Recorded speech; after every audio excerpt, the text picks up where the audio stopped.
একটি বিশেষ ঘোষণা। আগামী 18ই ডিসেম্বর, আগামী 19শে ডিসেম্বর থেকে 28শে ডিসেম্বর, 19শে ডিসেম্বর থেকে 28শে ডিসেম্বর, 3রা পৌষ থেকে 12ই পৌষ 2025 সালানা উসুল মজলিস ইনশাল্লাহ শুরু হবে। হযরত মাওলানা সুফি মুফতি আজম গাছী রহমতুল্লাহ আলাইহি যে 10 দিনের বাৎসরিক উরসকুল কম বেশ প্রায় 150 বছর ধরে হয়ে আসছে, সেই মজলিস আগামী 19শে ডিসেম্বর থেকে 28শে ডিসেম্বর 2025, 3রা পৌষ থেকে 12ই পৌষ 1432 সাল, এই 18 নম্বর বাগমারি রোড, কলকাতা 54, এখানে ইনশাল্লাহ হবে।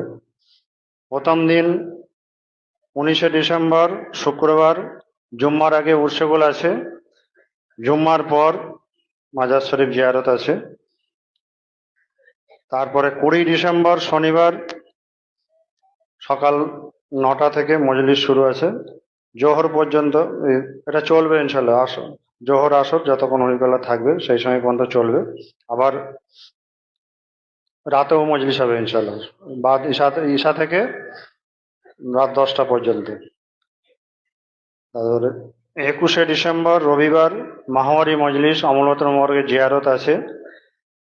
ওই দিন সকাল 9টা থেকে মজলিস শুরু হবে। তারপরে ওটা যতক্ষণ হজিকলা থাকবেন মজলিসটা চলবে। আবার ঈশার পরেও ইনশাল্লাহ মজলিস শুরু হবে এবং রাত্রি 10টায় শেষ হবে। তারপরে 26শে ডিসেম্বর শুক্রবার, জুম্মার পরে, জুম্মার আগে উৎসগুল আছে, জুম্মার পরে 8 মশলার বয়ান আছে, জুম্মার পরে 8 মশলার বয়ান এখানে ইনশাল্লাহ হবে। 27শে ডিসেম্বর শনিবার মাজার শরীফ জিয়ারত ফজরের পর থেকে ইনশাল্লাহ শুরু হবে এবং মগরবের আগে পর্যন্ত চলবে। ফজরের পর থেকে শুরু হয়ে মগরবের আগে পর্যন্ত চলবে। একটা নফল রোজা রাখার চেষ্টা করবেন ওই দিন। এবং ওই দিন মজলিস চলবে সকাল 9টা থেকে চলবে রাত্রি 10টা পর্যন্ত চলবে।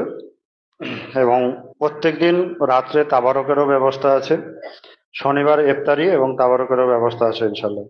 28শে ডিসেম্বর রবিবার, এই দিন হল আখেরি মজলিস, সালাম উৎসগুলের শেষ মজলিস। এই দিন অমলতন মোবারক জিয়ারত আছে, উৎসগুল আছে, অমলতন মোবারক জিয়ারত আছে, আখেরি মোনাজাত বাগমারি পার্কে, সিআইটি রোড বাগমারি পার্ক, সকাল 9টা থেকে শুরু হবে। যতক্ষণ হয়ে গেলে ওখানে উপস্থিত থাকবেন ততক্ষণ মজলিস চলবে ইনশাল্লাহ। 25শে ডিসেম্বর